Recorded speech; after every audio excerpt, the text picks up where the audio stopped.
On Friday, Nvidia signed the largest supply agreement in the history of computing, $500 billion with Korea's SK Group. By Wednesday, that partner's stock market had stopped trading twice in 2 days.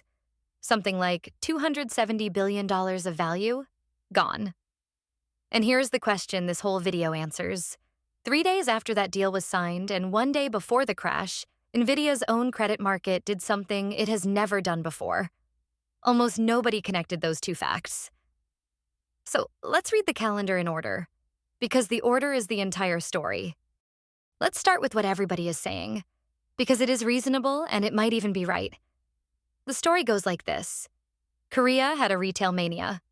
The KOSPI doubled this year. Ordinary savers piled into chip stocks with borrowed money, often through leveraged products, and when the market turned, the margin calls cascaded. Regulators there are now openly targeting leverage. On that reading, this is a Seoul problem. A local margin structure that got too hot, unwound violently, and has nothing to say about anything else. And you can see why that reading is comforting. Because if it's local, it stops at the border. Except, look at the dates. July 24th, the deal is signed. July 27th, Nvidia's 5-year default insurance hits an all-time high. July 28th, the partner reports and misses. The credit market moved in between. Not after. In between. Okay. Before we go further, you need to know who these companies are to each other, because that relationship is the load-bearing wall of this entire story. Nvidia designs the chips that train artificial intelligence. But Nvidia chip on its own is useless. It needs memory sitting right next to it, feeding it data fast enough to keep up. That specific kind of memory is called high-bandwidth memory, and it is brutally hard to make.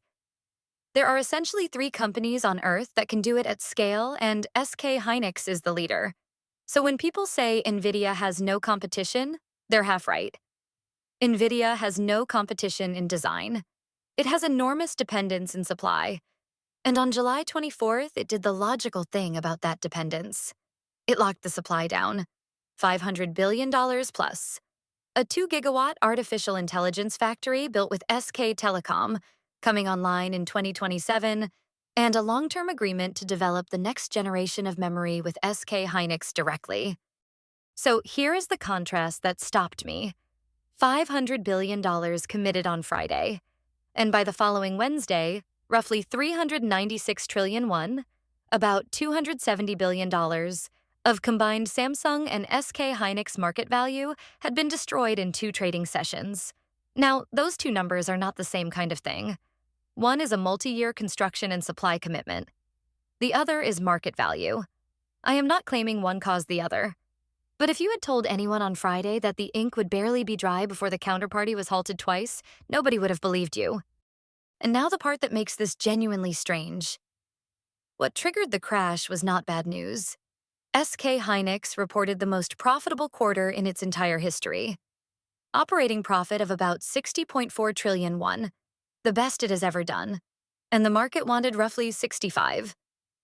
It fell about 5 trillion won short of expectations, and its home index fell 10.84% that day. Then the next day, trading halted again, and the index closed at 5,663, from a June peak of 9,114. That is down about 38% from the high, and the first time in Korean market history that circuit breakers have fired on back-to-back sessions. Their finance ministry convened an emergency council. All of it on a record quarter. That is what the top of a re-rating looks like from the inside. Nothing gets worse except the expectations. So let's go back to that middle date, July 27th, and the instrument almost nobody in equity markets watches. A credit default swap is, in plain English, insurance against a company failing to pay its debts. You pay a premium every year, and if the company defaults, you get paid. The price of that insurance is a live, tradable opinion on how risky a company's debt is. And unlike a stock price, it is not affected by hype or growth stories or what a chief executive says on a call. It is bond desks putting money behind a probability.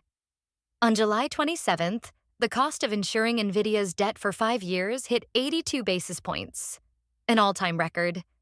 And it got there in the largest single-day intraday move since that contract started actively trading in late 2025. Now, immediately, both of the loud readings of that number are wrong.